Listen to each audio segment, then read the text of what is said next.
की online class में आपका हार्दिक स्वागत है। मैं आपको चैप्टर नंबर 16 करा रहा था। 16 में चैप्टर में आपको पार्ट नंबर 8 तक करा दिया था। आज पार्ट नंबर 9 कराऊंगा स्टूडेंट। पहले आज जो ग्रुप ये प्रॉब्लम है पहले ये सोल्व करा देते हैं, उसके बाद में पार्ट नंबर 9 के आगे के क्वेश्चन कराते हैं। ये विविध का क्वेश्चन नंबर 18 है स्टूडेंट, ठीक है। इसमें क्या पूछा है, दो थैले दिए हुए हैं, दो थैले हैं। पहले थैले में 8 लाल और 7 काली गेंदें, दूसरे थैले में 8 सफेद और 7 काली गेंदें, दूसरे थैले में 5 सफेद और 4 काली गेंदें। एक गेंद को पहले थैले से दूसरे थैले में स्थानांतरित किया जाता है, उसके बाद में एक गेंद दूसरे थैले से निकाली जाती है। पहले तो हम एक गेंद को हम ट्रांसफर कर रहे हैं, एक गेंद को दूसरे थैले में ट्रांसफर करा जाता है, तो एक गेंद दूसरे थैले से निकाली जाती है।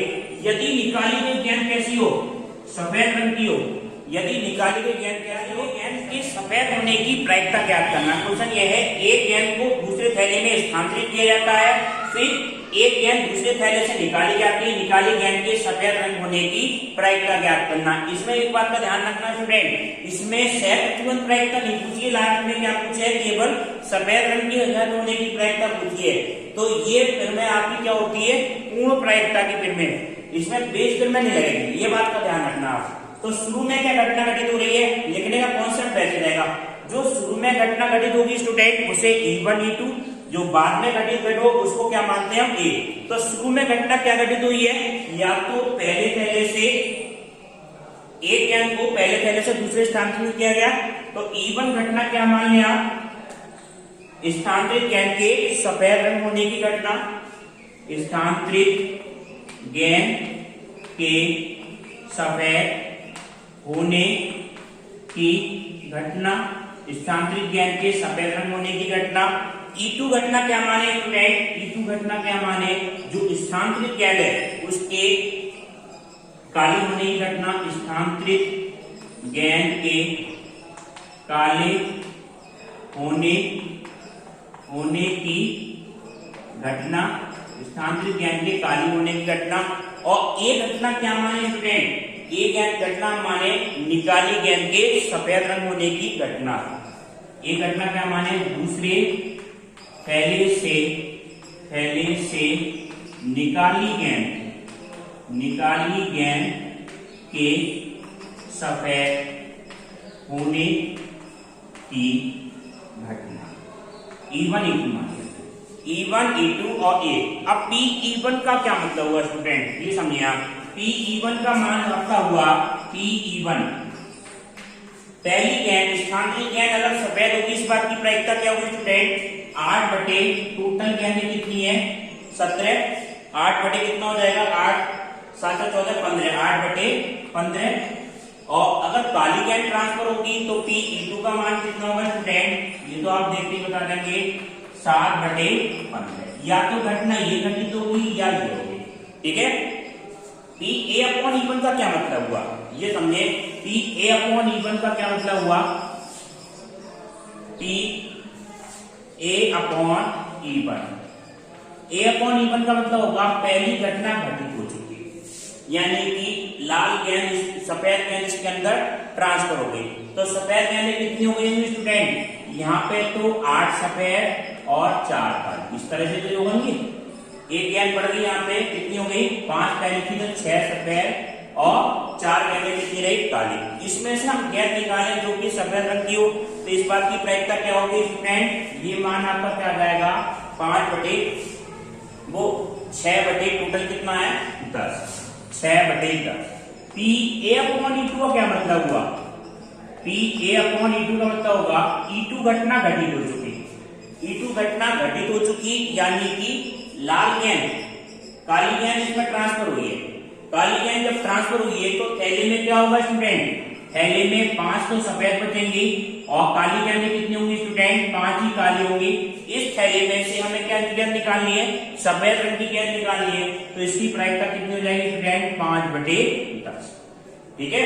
अब ये देखो, या तो ये घटना है उसके साथ में ये घटना घटित हुई, तो इस तरह का बनाओ आपको में P-E1 घटना घटित हुई या E2 घटित हुई, इन दोनों में से E1 घटित हो रही है तो P कौन सा आ रहा है मान, A/E1, और यह घटित हो रही है P E2 घटित हो रही है PA/E2। इन दोनों स्थिति में क्या मिल रही है हमें? सफेद गेंद। दो तरीके से मिल सकती है, लास्ट में निकाली गेंद सफेद दो तरीके से हो सकती है। PE1 घटना घटित हो तब PA/E1 तब सफेद गेंद निकाली जाए, यानी कि सफेद गेंद ट्रांसफर हो तब सफेद गेंद निकाली जाए। एक रास्ता तो ये आ गया यहाँ से यहाँ तक, ठीक है। दूसरा तरीका क्या हुआ? PE2 घटना घटित हो तब PA/E2, यानी काली गेंद ट्रांसफर हुई हो तब सफेद गेंद निकले, तो इस बात की प्रायिकता। तो यह लिखती है आपकी पूर्ण प्रायिकता की किरणें। पूर्ण प्रायिकता की किरणें क्या होती है स्टूडेंट? ये समझे आप। पूर्ण प्रायिकता की किरणें होती है जो बेस किरणें का नीचे टोटल NS का मान होता है वो होता है। तो सफेद गेंद होने की प्रायिकता क्या होगी स्टूडेंट? ये आपका माना जाएगा PE1 PA/E1 PE2 PA/E2। PE1 का मान कितना है? PE1 का मान कितना है? 6/10। वो E1 का मान कितना है स्टूडेंट? 8/15 गुणा A/E1 का मान कितना है? 6/10। 6/10 ये माना गया। 8/10 गुणा 8/15 गुणा 6/10 प्लस PE2 का मान कितना है? 7/15 गुणा A/E2 5/10। ठीक है, अब इसकी आप कैलकुलेशन कर लें। कैलकुलेशन करेंगे तो 8 संग 48/150 हो जाएगा, 48/150 और 7 पंजे 35/150। इन दोनों को जोड़ने कितना माना जाएगा? 83/150 और यही आपका क्या जाएगा स्टूडेंट? फाइनल आंसर आ जाएगा। ठीक है, अब आप देखिए, अब इसका 7वां क्वेश्चन है स्टूडेंट, ये भी एचडब्ल्यू प्रॉब्लम थी, इसको ध्यान से समझिए। एक निर्माण कार्य का, एक व्यक्ति ने निर्माण कार्य का ठेका लिया। ठीक है, जो ठेकेदार होते हैं निर्माण कार्य का ठेका लिया। कोई हड़ताल होने की प्रायिकता, वहां हड़ताल होने की प्रायिकता कितनी है? 0.60 है। ठीक है, और हड़ताल ना होने की 1 में से घटा देंगे। अब देखो क्वेश्चन क्या है, हड़ताल ना होने और हड़ताल होने की स्थिति में निर्माण समय पर पूर्ण होने की प्रायिकता 0.80 और 0.32 है। निर्माण कार्य समय से पूर्ण होने की प्रायिकता ज्ञात करनी है। तो इसमें स्टूडेंट ये देखें आप, शुरू में घटना क्या घटित हो रही है? एक मजदूर ने काम करने का ठेका लिया और दो बातें होंगी, हड़ताल हो गई। हड़ताल का मतलब क्या हो गया? मजदूर स्ट्राइक पर चले, काम नहीं करेंगे, स्ट्राइक पर चले गए कि हम काम नहीं करेंगे, वो तो क्या हो गया? हड़ताल। हड़ताल ना होना यानी कि वो रेगुलर काम कर रहे हैं तो जल्दी काम पूरा हो जाएगा। तो दो बातें हैं। तो शुरू में घटना घटित क्या हुई होगी? या तो हड़ताल होने की घटना, हड़ताल ना होने की घटना, और एक घटना आप क्या मान लें? कार्य समय पर पूरा होने की घटना। तो E1 घटना क्या माने क्वेश्चन में? हड़ताल होने की घटना, हड़ताल होने की घटना, इसको क्या मान लें आप? E1 मान लें। और E2 घटना क्या माने? हड़ताल ना होने की घटना। E2 घटना क्या माने? हड़ताल ना होने की, हड़ताल ना होने की घटना। और ए घटना क्या मान लें? ए घटना कार्य समय पे पूरा होने की घटना। कार्य समय पर पूर्ण होने की घटना। कार्य समय पे पूर्ण होने की घटना, हड़ताल होने की घटना, हड़ताल ना होने की घटना और कार्य समय पे पूर्ण होने की घटना। अब PE1 का मान क्या होगा स्टूडेंट? ये समझो, ये क्वेश्चन में दे रखा है कि हड़ताल हुई, इस बात की प्रायिकता क्वेश्चन में क्या है? 0.65 है। ये क्वेश्चन में दे रखा, क्वेश्चन अनुसार है 0.65। PE2 का मान क्या होगा? PE2 का मान होगा हड़ताल या तो होगी या नहीं होगी। ना होने की क्या करेंगे हम?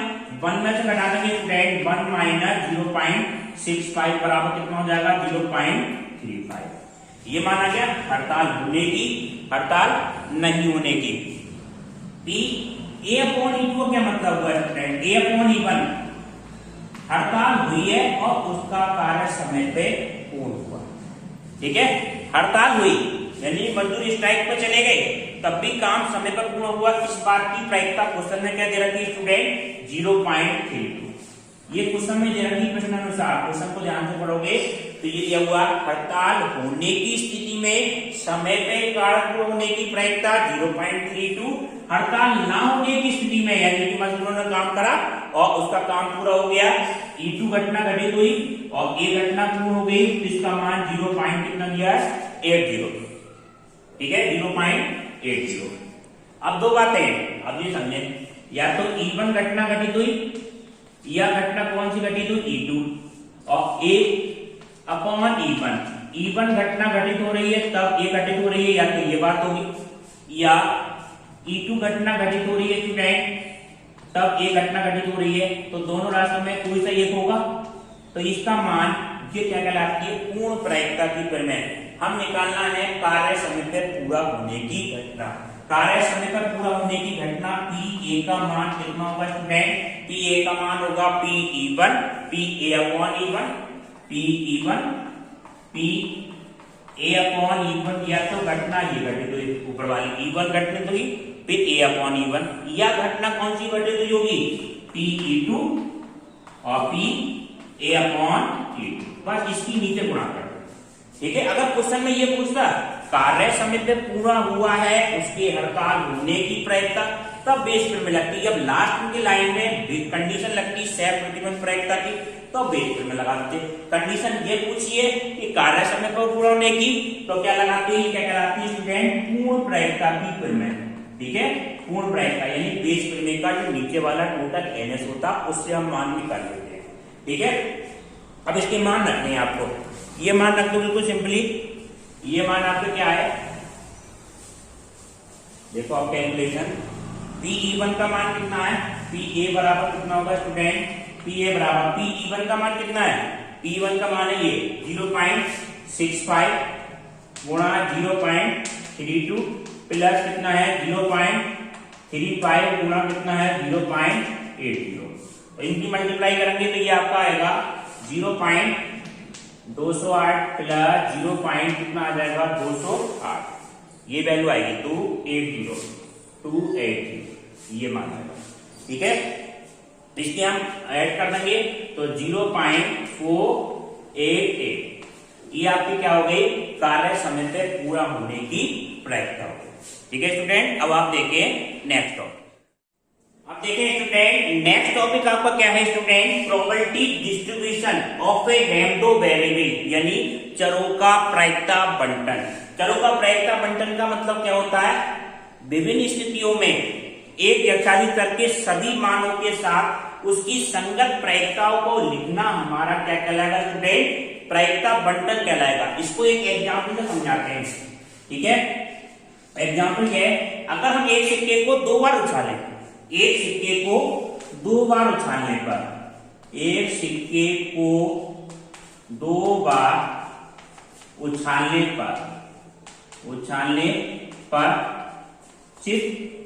पर चित आने का प्रायिकता बंटन ज्ञात करना, चित आने का प्रायिकता बंटन ज्ञात करना, चित आने का प्रायिकता बंटन ज्ञात करना है। एक सिक्के को 2 बार उछालें उसके चित आने का प्रायिकता बंटन। अब देखो अगर हम सिक्के को उछाल रहे हैं स्टूडेंट तो NS का मान क्या होगा, 2 बार उछालना है, ठीक है, या तो हेड 10 या क्या हुआ हेड 10, तो NS का मान क्या क्या संभावना हो सकती है स्टूडेंट, या तो दोनों बार क्या आ सकता है हेड आ सकता है, दोनों बार क्या आ जाए हेड आ जाए, या क्या हो सकती है संभावना एक बार हेड एक बार टेल आ जाए। एक बार संभावना क्या हो सकती है, एक बार टेल आ जाए पहले वाले पे दूसरे वाले पे हेड आ जाए, या दोनों बार क्या आ जाए स्टूडेंट टेल आ जाए, यही तो संभावना बनेगी। अब क्वेश्चन में क्या है, एक सिक्के को 2 बार उछालने पे चित आने का प्रायिकता बंटन ज्ञात करना, तो x इसमें हम कैपिटल X मानते हैं, प्रायिकता बंटन में हम मानते हैं कैपिटल X।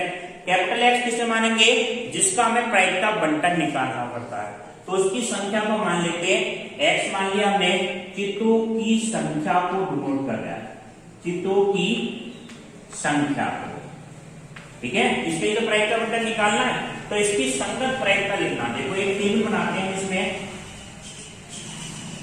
P एक तरफ तो लिखेंगे आप x और इसकी संगत प्रायिकता क्या लिखना है हमें PH, ये मान x के क्या क्या संभव मान हो सकते हैं अगर एक सिक्के को हम 2 बार उछाल दें।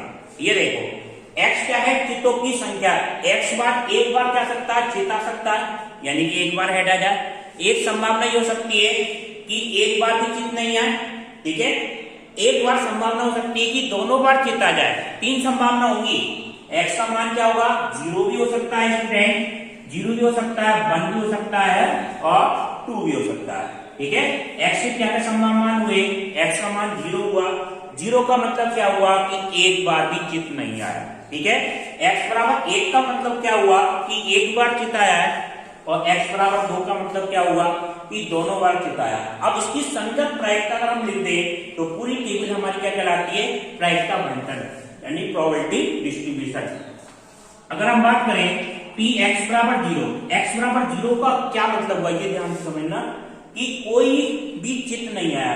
एक्स इसको डिनोट कर रहा है, चितों की संख्या को डिनोट कर रहा है, कोई भी चित नहीं आया, यानी क्या होगा, दोनों बार पटाया हुआ। तो ये मान कितना है आपका, 1 है। तो ये मान आपका कितना आ गया, 1, और टोटल कितना है आपका 4। 1/4 आ गया, 1/4, 1 2 3 4। एनएस का मान कितना है आपका 4। पी एक्स बराबर 1 का मतलब क्या हुआ स्टूडेंट, 1 का मतलब हुआ एक बार चित आ गया, ठीक है। एक बार चित आ गया तो उसकी संभावना क्या है, या तो पहली बार आया होगा या दूसरी बार आया होगा। तो इसका मान कितना आ जाएगा स्टूडेंट, 2/4। 2/4 आ गया। पी एक्स बराबर 2 का मतलब क्या हुआ, पी एक्स बराबर 2। पी एक्स बराबर 2 का क्या मतलब हुआ स्टूडेंट कि 2 बार चित आया होगा। 2 बार चित आया यानी कि दोनों बार क्या आया, हेड आया। तो वो संभव कितने प्रकार है, 1 प्रकार है। तो इसका मान कितना आ जाएगा स्टूडेंट, 1 आ जाएगा। तो 1/4 एनएस से बात करते हैं। तो ये टेबल आप यहां भर दें, 1/4, 2/4 और 1/4। तो चरों के साथ संगत प्रायिकता को लिखना, ये हमारा क्या कहलाता है, प्रायिकता बंटन। कभी आपकी परिभाषा आ जाए तो परिभाषा दो और एक क्या दे दो, एग्जाम्पल दे दो, ठीक है। अब देखो इसकी प्रॉपर्टी होती है। प्रॉपर्टी क्या होती है कि प्रायिकता बंटन की प्रॉपर्टी में आपका सबसे मेन प्रॉपर्टी क्या होगी, प्रायिकता बंटन में सिग्मा px का मान हमेशा क्या होगा, 1 होगा। जो सिग्मा px निकालना है, सिग्मा px बराबर 1 होगा। जितनी भी हम प्रायिकता निकालेंगे स्टूडेंट, जैसे इसी केस में 1/4, 2/4 और 1/4, तो जोड़ेंगे कितना जाएगा स्टूडेंट, 4/4। सभी प्रायिकता का योगफल कितना होता है, 1 होता है। दूसरी बात, कोई भी प्रायिकता बंटन में प्रायिकता निगेटिव नहीं है। कहीं आंसर तो 1 आ जाए मगर बीच में कहीं प्रायिकता आपकी निगेटिव दे रखी है तो वो प्रायिकता बंटन संभव नहीं है, नॉट पॉसिबल, ठीक है। अब देखें एक्सरसाइज के क्वेश्चन कराते हैं आपको 16.4 के, ठीक है। एक्सरसाइज का देखो फर्स्ट क्वेश्चन में यही पूछा है आपका कि प्रायिकता बंटन संभव है या नहीं है। एक्सरसाइज 16.4, पहले एक्सरसाइज के क्वेश्चन करना, उसके बाद एग्जाम्पल बताएंगे इसके।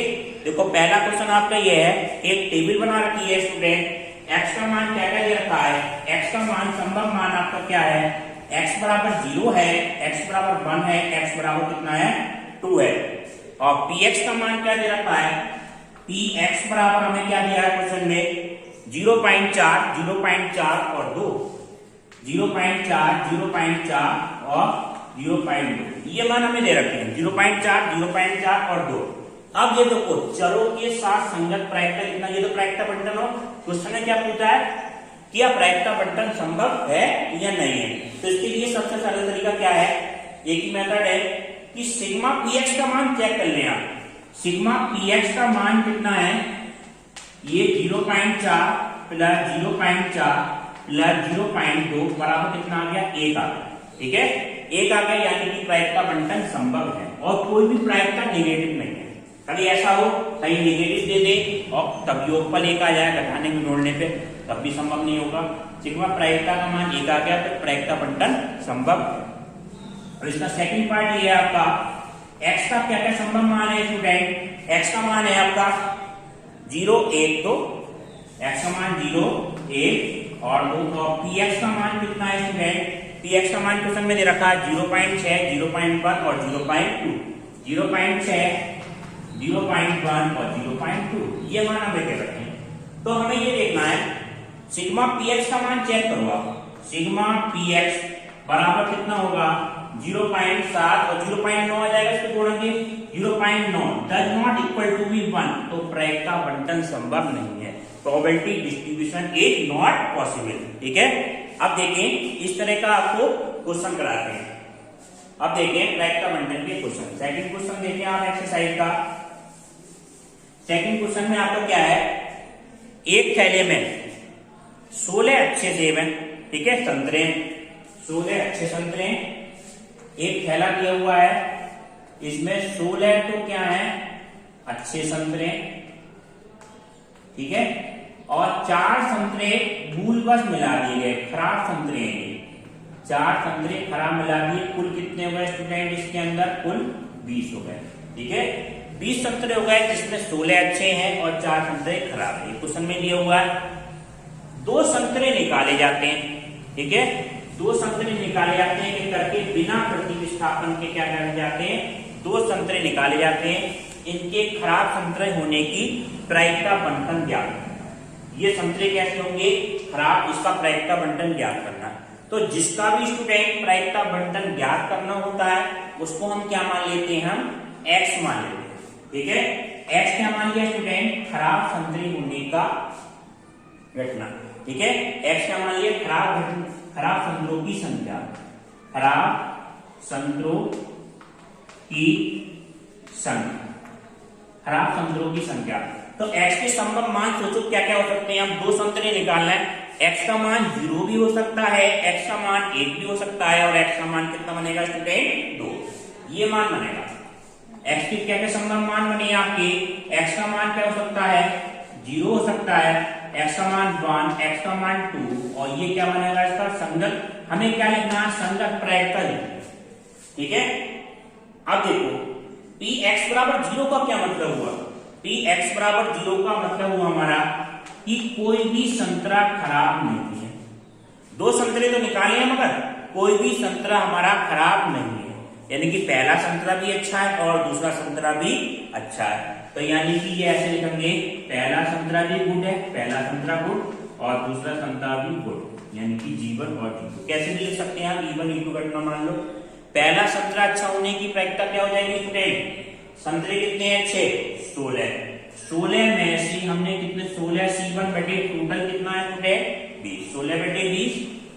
अब जब दोबारा निकालेंगे तो स्टूडेंट क्या होगा, ए संतरा अच्छा निकल गया होगा, तो बाद में कितने बचेंगे 15 बटे कितना आ जाएगा 19। ठीक है, ये मान आ गया आपका, इसको काट दो, 5 या 15, 5 चौक 20 और कितना आ जाएगा, इसको काट देंगे 4 चौक 16 और 4 तिया 12 बटे।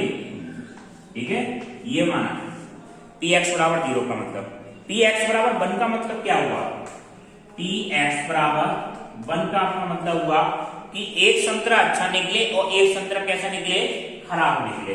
ठीक है, एक संतरा अच्छा निकले है और एक क्या निकले आपका खराब। अब इसमें 2 संभावना हो सकती है स्टूडेंट, कि जरूरी नहीं है कि पहला वाला संतरा अच्छा निकले क्या दूसरा वाला संतरा अच्छा निकले, एक खराब निकला एक सही, तो इसकी एक संभावना हो सकती है कि पहला वाला खराब निकल गया है और दूसरा वाला सही निकले। जी हम लिख रहे हैं गुड के लिए और बी लिखना है बैड के लिए। पहला संतरा अच्छा निकलेगा तो इसकी प्रायिकता कितनी होगी स्टूडेंट 16 बटे, बिल्कुल सिंपल 16 बटे कितना हो जाएगा 20, और पहला खराब निकलेगा तो इसका मान कितना हो जाएगा 4 बटे 19। 19 क्यों कर रहे हैं, क्योंकि इस संतरे को वापस नहीं रखा जाता है, बिना प्रतिस्थापन जो चीज हमने निकाली उसको वापस नहीं रखा जाता है। अब ये हो सकता है पहला संतरा खराब निकले, पहला संतरा खराब निकलेगा तो इसका मान क्या होगा स्टूडेंट 4 बटे 20, 4 बटे 20 गुणा PG का मतलब होगा कि अब किसे क्या निकले सही निकले, तो इस बात की प्रायिकता कितनी हो जाएगी स्टूडेंट 16 बटे टोटल कितना हो जाएगा 19। ठीक है, इसकी हम कैलकुलेशन करेंगे तो आपका क्या माना जाएगा 32 बटे 95 आ जाएगा। आपको कैलकुलेशन करनी है 32 बटे 95। ठीक है, 32 बटे 95। ठीक है, अब देखो ये मान आपका क्या आया, px बराबर 2 का मतलब क्या हुआ, px बराबर 2 का मतलब हुआ कि दोनों संतरे कैसे निकले स्टूडेंट खराब निकले, तो पहला संतरा खराब होगा तो इस बार की प्रायिकता कितनी होगी स्टूडेंट बताओ, 4 बटे टोटल कितना है 20। दूसरा संतरा खराब होगा तो 1 कम हो जाएगा ऊपर 3 बटे 19। ठीक है, तो ये आपका मान आ जाएगा 4 पंजे 20, 19 पंजे 95, 3 बटे कितना आ जाएगा 95। ठीक है, ये 32 बटे 95 है, 3 बटे 95 और ये मान आपका 12 बटे 19। तो x बराबर 0 के लिए तो 12 बटे 19। ठीक है, x बराबर 1 के लिए कितना आया 32 बटे 95 और ये मान आपका आया 3 बटे 95। अगर इसका योगफल करेंगे तो कितना जाए चेक करके देख लेते हैं। देखो 95 करने के लिए यहाँ पे गुणा भाग कैसे करेंगे 5 से, तो ये कितना आ जाएगा, हम ऐसे भी तो लिख सकते हैं 60 बटे 95 लिख सकते हैं स्टूडेंट, ऊपर नीचे 5 से गुणा कर दें, 60 और 30 कितना हो जाएंगे 90, 2 92, 92 3 95 बटे 95। सिग्मा पी एक्स का मान कितना आ रहा है स्टूडेंट बना रहा है, यानी प्रायिकता बंटन हमारा सही है। अगर सिग्मा पी एक्स का मान वही नहीं आएगा तो कहीं ना कहीं आपने गलती कर दी है। ठीक है स्टूडेंट, अब आप देखिए नेक्स्ट। अब नेक्स्ट क्वेश्चन आप समझिए, अब नेक्स्ट क्वेश्चन आपका क्या है, 10 वस्तुओं में से 3 वस्तु कैसी है त्रुटिपूर्ण है। ठीक है, इस ढेर में से 4 वस्तुओं को 1/10 खराब वस्तुओं की संख्या x द्वारा प्रदर्शित की गई है, तो ज्ञात करना है x का प्रायिकता बंटन पी एक्स का मान लेस देन इक्वल टू 1, ये हमें ज्ञात करना है। ठीक है, अब देखिए क्वेश्चन समझिए, 10 वस्तु कैसी हैं, 10 वस्तु तो टोटल।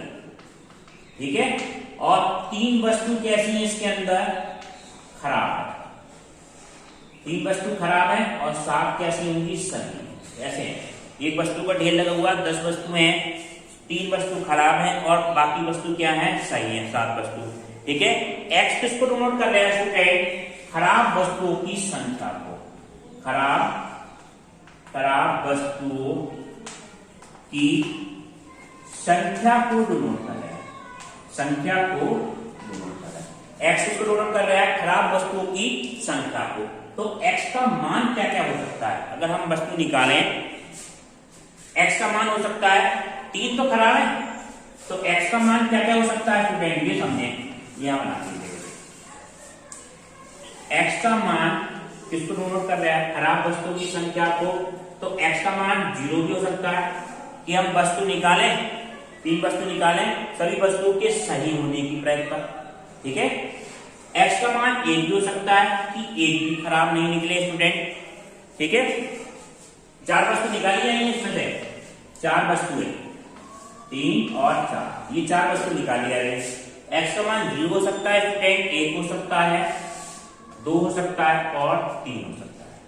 ठीक है, क्योंकि 3 खराब है तो x का मान इससे ज्यादा नहीं होगा, क्योंकि 3 ही वस्तु तो खराब है। तो आप ये देखें पी एक्स बराबर 0 का मतलब क्या हुआ, पी एक्स बराबर 0 का मतलब समझो, पी एक्स बराबर 0 का मतलब ये हुआ कि चारों वस्तु तो निकाली जा रही है और चारों वस्तु में से कोई भी वस्तु खराब नहीं निकले, तो यानी कि सारी वस्तु क्या निकले स्टूडेंट, सही निकले। पी एक्स बराबर 0, x बराबर 0 का मतलब होगा सभी वस्तु क्या निकले, सही निकले, यानी कि पहली वाली वस्तु गुड निकली है सही, दूसरी वस्तु सही निकली है, तीसरी वस्तु सही निकली है स्टूडेंट, और चौथी वस्तु भी क्या निकली, सही निकली। ठीक है, और बिना प्रतिस्थापन के तो पी जी का मान क्या होगा, पहली वस्तु सही निकले, सही कितनी है स्टूडेंट 7 बटे टोटल कितना है 10, दोबारा निकालेंगे कितना हो जाएगा 6 बटे 9, क्योंकि एक कम हो गई, दोबारा 5 बटे 8 और इसके बाद निकालेंगे स्टूडेंट 4 बटे 7, इसको हल करेंगे तो ये आपका मान कितना जाएगा 1 बटे, बिल्कुल सिंपल कैलकुलेशन है। पी एक्स बराबर 1 का मतलब क्या हुआ, अब 1 का मतलब हुआ एक वस्तु खराब निकली। ठीक है, अब एक कौन सी नंबर की निकली, पहली खराब निकली, दूसरी निकली, तीसरी और या चौथी, तो इसके आपके कई केस बनेंगे। तो ये आप समझे कौन कौन से हो सकते हैं कि पहली वाली बैड निकल जाए, बाकी तीनों क्या निकले सही, पहली बैड यानी पहली खराब बाकी सही। ये हो सकती है संभावना कि दूसरी वाली खराब निकले बैड, बाकी तीनों क्या निकले सही निकले। एक संभावना ये हो सकती है जो खराब वस्तु निकले वो स्टूडेंट कौन सी निकले, तीसरी, बाकी तीनों क्या निकले सही निकले। एक संभावना ये हो सकती है कि चौथी वस्तु खराब निकले स्टूडेंट, बाकी सब क्या निकले सही निकले। 1 2 3 4 ये प्रकार हो गई। इसकी क्या करनी है हमें, गुणा करनी है। इसका मान देखें आप क्या है, खराब वस्तु होने की प्रायिकता, खराब वस्तु कितनी है हमारे पास 4 बटे टोटल कितना है 4 बटे टोटल कितना है 10, 4 बटे 10 हो गया वो, सॉरी खराब वस्तु कितनी है 3 है, सॉरी 3 बटे 10। बाकी सही निकली तो सही कितनी है 7 बटे टोटल में से 9 हो जाएंगी, फिर 6 बटे कितना हो जाएगा टोटल में से 8, फिर 5 बटे 7। ये मान आ गया आपका बिल्कुल सिंपल। ये 3 बटे 10 तो रहेगी, फिर 7 है 7 सही निकली, 7 में से 9 में से 7 निकली होगी सही, तो सही होने की प्रायिकता आपकी यह है। अब इसके बाद में एक सही निकली है तो इसका मतलब क्या होगा 7 बटे 10, खराब निकली है तो 3 बटे 9, इसका मान कितना होगा स्टूडेंट, ये खराब निकली सही निकली है तो 6 बटे 8, और ये फिर एक का मान हो जाएगा 5 बटे 7। पहली सही निकली है 7 बटे 10, दूसरी सही निकली है फिर 6 बटे 9, तीसरी खराब निकली है स्टूडेंट कितना आ जाएगा 3 बटे 8, और चौथी सही निकली है तो 5 बटे 7। तीनों सही निकली इस की, तो ये मान आपका क्या आएगा स्टूडेंट, ये आपका मान आ जाएगा, यहाँ लिख देते हैं पहली सही का मान कितना आ जाएगा 7 बटे 10 गुणा 6 बटे 9, 8 बटे 2, 6 बटे 9, 6 के बाद में कितना आ जाएगा स्टूडेंट 7 बटे 8, और गुणा कितना आ जाएगा, एक खराब निकली 3 बटे 7, ये मान। ठीक है, एलसीएम आपका सबका 10 गुणा 9 गुणा 8 गुणा 7, इसकी कैलकुलेशन आप करेंगे तो ये सब कैलकुलेशन करके 1/2 आते जाएंगे मान, इसका मान भी 1/2 आएगा, 1/2 1/2 प्लस 1/2 बराबर कितना हो जाएगा 1 2 3 4 बटे कितना आ जाएगा आपका, वो सॉरी 1/8 आएगा, 1/8 1/8 1/8, तो 4/8 हो जाएगा, तो इसको कैलकुलेशन कितनी आएगी आपकी 1/2।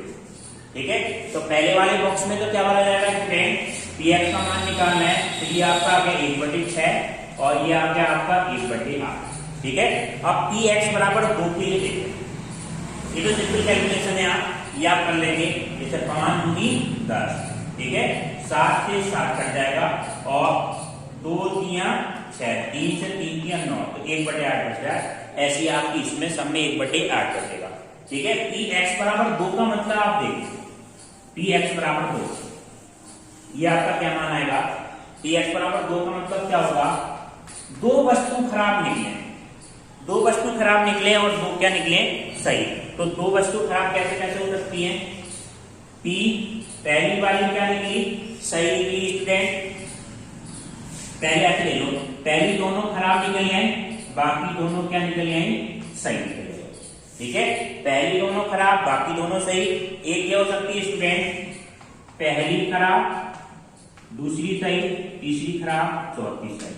एक संभावना ये हो सकती है स्टूडेंट कि पहली सही निकले स्टूडेंट और दूसरी और तीसरी खराब और चौथी सही, ये घटना बनेगी। ठीक है, 4 वस्तु में से 3 वस्तु खराब होने के प्रकार, px बराबर 2 वस्तु खराब होने के, तो ये मान आया, तो इसका मतलब क्या है आपका खराब होने की प्रायिकता, खराब होने की प्रायिकता कितनी हो जाएगी स्टूडेंट 3/10, उसके बाद में कितना आएगा 2/9, फिर सही होने की 7 इसमें से कम कर दो 8, फिर सही होने की 6/7। ठीक है, बिल्कुल सिंपल कैलकुलेशन। उसके बाद में पहली खराब हो, खराब कितनी है ये सोचो, खराब है हमारे पास 3, तो 3 टोटल कितनी है 10, सही कितनी है 7/9, एक कम हो गई, कम करते जाए, फिर कितनी खराब बची होंगी 2/8, फिर सही 6 कितना आ जाएगा 7। ठीक है, पहली सही होने की प्रायिकता, पहली सही होने की प्रायिकता कितनी हो जाएगी स्टूडेंट 1/7, सॉरी 7 कितना आ जाएगा 10, 7/10। दूसरी खराब निकली है तो इसका मान कितना आएगा, दूसरी खराब है तो खराब की हो जाएगी 3/10, 3/9 आ जाएगा, फिर 2/8 गुणा कितना आ जाएगा 6/7। ठीक है, इसकी आप कैलकुलेशन करेंगे तो ये आपकी पूरी कैलकुलेशन आपकी आएगी x बराबर 1/5, पूरी कैलकुलेशन आपको करनी है 1/5, दीजिए अपने हमने करके दिखा दिए। ठीक है, x बराबर हम 3 निकालेंगे स्टूडेंट, तो p x बराबर 3, x बराबर 3 के लिए मान क्या होगा, ये हम घटना बता दे रहे, प्रायिकता आपको निकालनी है। ये हो सकती है संभावना तीनों शुरू की खराब निकले एक सही निकले।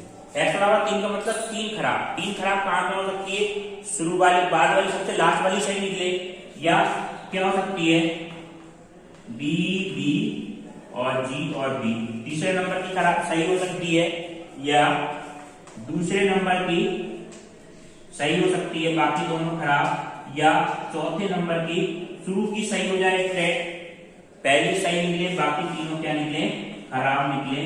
इन सब की आपको प्रायिकता निकलेगी, ठीक है। प्रायिकता लिखेंगे और इसको जोड़ेंगे, एक ही बता देते हैं इसका मान जैसे क्या आएगा, पहली खराब निकली, इसका मान कितना है स्टूडेंट 3/10, फिर इसके बाद में कितना जाएगा 2/9, इसके बाद में कितना आ जाएगा 2 के बाद में 1/8, और सही कितनी है आपकी 7/, टोटल कितनी बच रही होंगी 7, ऐसे मान इसको हम निकालेंगे, ऐसे ये मान निकालेंगे स्टूडेंट। तो पहली खराब निकलेगी तो कितना आएगा 3/10 गुणा 2/10 गुणा 7/2/9 आएगा, ठीक है। और 7 कितना आ जाएगा 8 गुणा 1 कितना आ जाएगा 7, ठीक है। प्लस पहली खराब निकले तो 3/10, बिल्कुल सिंपल। दूसरी सही निकलेगी तो इसका मान क्या आएगा, दूसरी सही निकलेगी तो 3/, सही कितनी है 7, तो 7/, टोटल कितनी देगी 9, 2/8 गुणा 1/7, पहली सही निकली बस, तो 7/10, बाद में क्या आ जाएगा 3/9, 2/9 और 2/8 और 1/7, ये मान है। इसको हम ऐड करेंगे, सारी कैलकुलेशन करेंगे तो इसका मान, ये सारे मान लिख लिए आपने। अब ये देखो इसकी कैलकुलेशन करेंगे तो ये आपका क्या माना जाएगा 1/120, सारी कैलकुलेशन करेंगे सबके मान 1/120 आएंगे, 1/120, 1/120 और 1/120, यानी कितना आ जाएगा 4/120 बराबर कितना आ जाएगा 1/4, ये आपका मान है, ठीक है। वो 1/30, 1/30 आपका क्या जाएगा मान आ जाएगा। तो इस वाले बॉक्स में क्या आएगा स्टूडेंट 1/30, x बराबर 3 के लिए, और x बराबर इसका मान कितना आया था 1/5। इन सबको जोड़ेंगे तो स्टूडेंट क्या आ जाएगा, प्रायिकता बंटन 1 आ जाएगा। इसमें आप देखो सेकंड पार्ट में क्या पूछा है क्वेश्चन में, px का मान लेस एंड इक्वल टू क्या होना चाहिए 1 होना चाहिए, लेस एंड इक्वल टू कितना 1, तो इसका मतलब क्या होगा px बराबर 0 और px बराबर 1, x बराबर 0 का मतलब क्या होगा 1/6 का, 1 का मान स्टूडेंट कितना है 4/8 है, ठीक है 1/8 नहीं है तो यह 4/8, इसको आप लिख लेंगे 1/2, तो 1/6 प्लस 1/2, एलसीएम कितना आ जाएगा स्टूडेंट 12 आ जाएगा, 6 दूनी 12 और 2 छंग 12, 8/12, 4 दूनी 8, 4 3 12, तो 2/3 आ जाएगा, ठीक है। px का मान less and equal to 1, px का मान लेस देन 1 पूछेगा, तो लेस देन 1 वाला कौन सा हुआ, केवल 0 वाला हुआ, तो लेस देन 1 में क्या आ जाएगा आपका 1/6, ये आपका क्या आ जाएगा फाइनल, ठीक है। अगर कहीं ये पूछेगा student less than 1 but greater than, px का मान ग्रेटर देन तो कितना हो जाए, ग्रेटर देन तो 0 हो जाए, बट लेस देन कितना है 2, यानी केवल क्या पूछ रहे हैं x बराबर 1 की, तो कितना आएगा स्टूडेंट 4/8 बराबर 1/2, ठीक है। तो जो मान पूछेगा आपको वो आप निकाल देंगे, ठीक है स्टूडेंट। आपको एलडब्ल्यू के क्वेश्चन आपको पीडीएफ से करने हैं, आपको नेक्स्ट क्लास इसके अगले पार्ट में करना है, ठीक है स्टूडेंट।